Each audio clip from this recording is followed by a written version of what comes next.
A lot of people don't always think about, Deb, and you've got some things that we really should be thinking about, and that time is now. Good morning. Good morning. How are you? I'm doing great. How are you? I'm great. Thank you.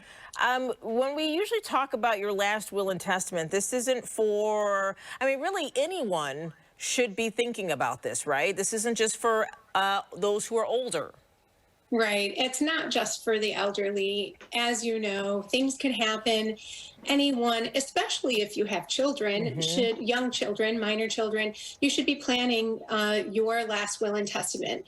In doing this, you have control over what the disposition of your assets, the items that you might want to have passed on to certain individuals in your family. You have a say in everything. And doing this in advance helps your family members so then they don't have to deal with the problems after you die of maybe court proceedings, not knowing what your wishes are. So just preparing, getting it done is the best thing to do. Yeah. And really, to start off, to be able to do something like this, you should find a trusted family member or friend to be your executor. So this is a representative that is going to make sure that your will is carried through. And if you don't appoint an executor, a court will do so for you, which you don't want to have a stranger appointing an executor to try to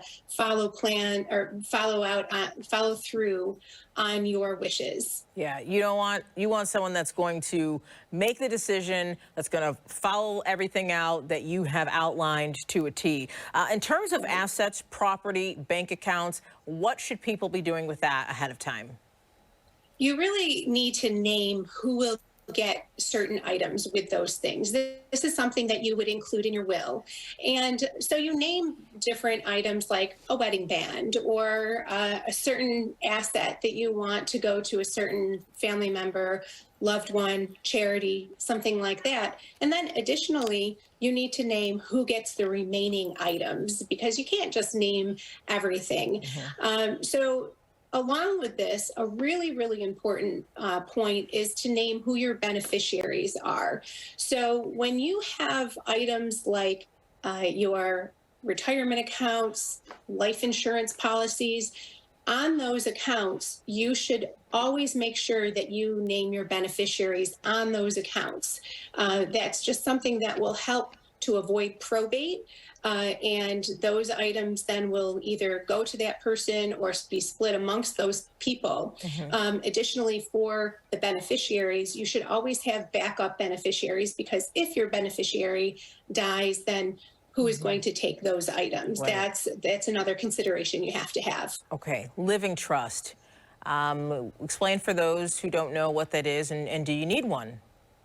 So a living trust can be complicated, and actually, over the next couple weeks, I'm going to talk more about probate and and the different types of trusts. Okay. But sometimes a living trust is in your best interest, and it's something that actually happens, and you could control while you're alive. So you can have those assets and different property items named in this trust of who is taking those things or taking those items while you're alive. So you have more control. But what's nice about this is you could always change it while you're alive too. So it makes it so that those wishes that are within that living trust are carried out, especially before you die and then right after you die as well. So there's not, this again can avoid probate and court proceedings. Deb, so much to think about.